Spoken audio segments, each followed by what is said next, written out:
Good morning, y'all. We all know someone who struggled with alcohol and drugs. If you don't, well, now you do. I've been in recovery. I'm someone who's been in recovery from heroin and alcohol addiction for 16 years now. I actually picked up my coin. This is a 16-year coin at an AA meeting recently. This is we celebrate these coins once a year. Did you know 10% of our population in the United States actually has been diagnosed with an alcohol use disorder? I know this because I work in the field of recovery for 14 years now. So today, the next few minutes, I want to talk to you guys about how alcoholism was viewed and treated prior to 1930, when at the birth of AA.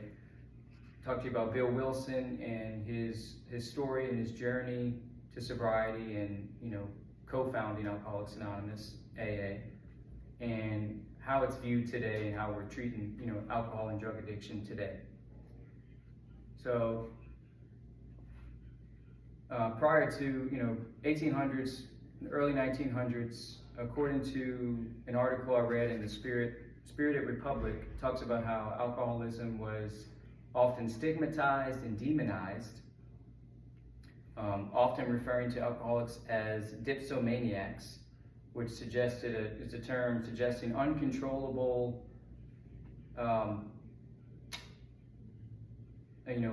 like a morally weak person who just, cannot stop drinking on willpower, basically.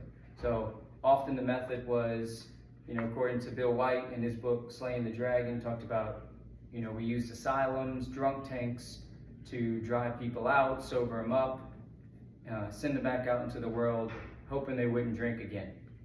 This solution was sheer willpower. So now that we looked at that, we looked at how it was viewed and treated early on, prior to Alcoholics Anonymous, which, its birth's in 1935. Now we're going to look at Bill Wilson and his journey and his story and how, AA came about. So according to Pass It On, which is a book published by Alcoholics Anonymous, Bill Wilson, he's somebody who started drinking in his 20s. Started drinking, kind of regular drinking, but quickly progressed into a daily drinker. And, he's the type that's waking up. He's got to have alcohol. He's withdrawing. He's detoxing. He's got the shakes, the tremors. So he starts to realize that he has a problem and he wants to quit. And like many others before him, he just starts trying to stop, promising his wife, swearing it off altogether, trying different things, beer only, whatever it is. He eventually starts going into hospitals like some of these other people had, and they would dry him out, send him out, and before long, he talks about fear sobered him a bit, and then he would drink again. He would drink again. He would drink again. So, turning point for him was his friend Ebby Thatcher, who he used to drink with, who also struggled with alcoholism. He comes over to his house one day and he's sober. Bill's wondering what's all this about. He tries to get Ebby to drink. He doesn't drink. Ebby talks about how he had been going to this Oxford group, and they have these 5 or 6 steps of admitting you're an alcoholic, taking inventory, depending on God, making your life right, amends, and then coming to work with other alcoholics, share the message that you've been given. So that's what Ebby was coming to do. And this really shocked Bill, and he wanted that. So he started doing what Ebby did. And for the last time, he goes to the hospital, he does these steps, and he comes out and he starts working with alcoholics. 6 months, he's sober. He takes this trip to Akron, Ohio, and it's a failed business trip, and there's no AA at this point. But Bill, he's about to drink. He's struggling. He's pacing this hotel floor, and he's looking at the bar, and he's wanting to drink. And instead of drinking, he goes to a phone booth, and he starts trying to find other alcoholics that he can just go talk to and work with. So he ends up coming upon Dr. Bob. So he's the other co-founder of AA. Dr. Bob had been trying to stay sober himself. Story goes, he said he's going to give Bill 15 minutes to talk, and they end up talking for hours. And Bill didn't go in there preaching to him. Bill just told him about his own alcoholism and his journey of recovery. And this is sort of the heart of AA. This is where it started in 1935, these two guys.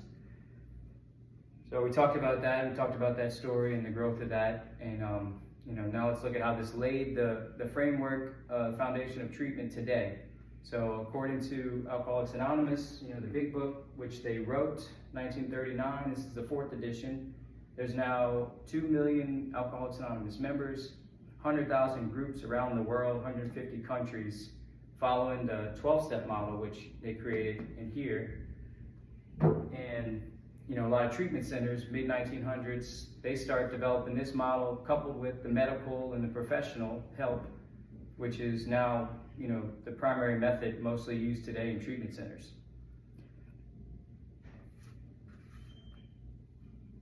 So after hearing this talk, I hope you've learned about Bill Wilson, his journey in Alcoholics Anonymous, and how treatment is today for alcoholism and addiction. We talked about how it was viewed, how it was treated, Bill's story, and what it's like now for an alcoholic in treatment.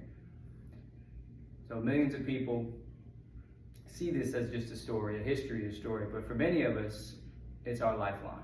Thank you.